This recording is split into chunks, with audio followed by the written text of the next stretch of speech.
Риана Олдс е 8,5 месеци во ризична бременност. Таа била кај локален лекар, додека незината болница не ги прекинала сите услуги за родилки заради проблеми со персоналот или, како што велат во Ајдахо, законска и политичка клима.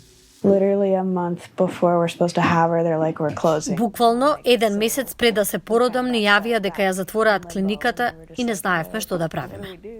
Кога Врховниот суд на САД минатата година ја прекина федералната заштита за абортус, Ајдахо донесе некои од најстрогите рестрикции, како на пример лекарите што ќе прекинат бременост, освен во случај на силување, инцест или спасување на живот на мајката, се соочени со затворска казна до 5 години. Доктор Џон Вордел е директор на Медицинскиот центар за женско здравје Сент Лук Бойс. Nurses are nervous. Anesthesiologists are nervous. Создава нервоза кај медицинските сестри.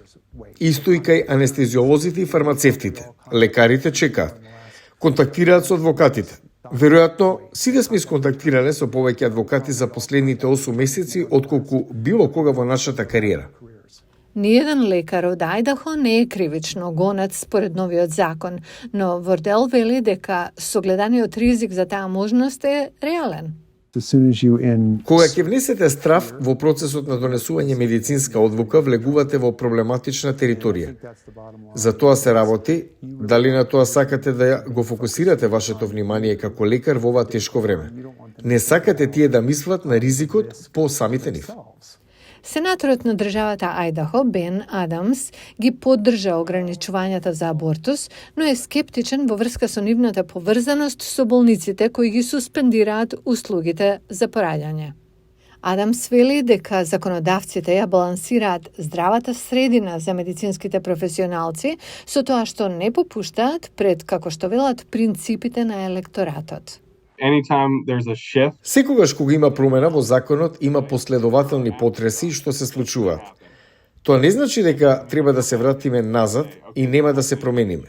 Сакаме да го заштитиме животот на неродените деца во државата Ајдахо.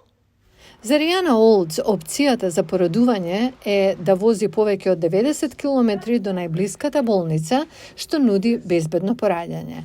Таа е загрижена за жените во незината држава. Now I'm going to have 2 girls. Сега ќе имам 2 девојчиња. Прашањето е дали останувам во Ајдахо да ги воспитувам овде или ќе се преселиме на друго место каде што се води сметка за жените и нивните права. Тоа е страшно.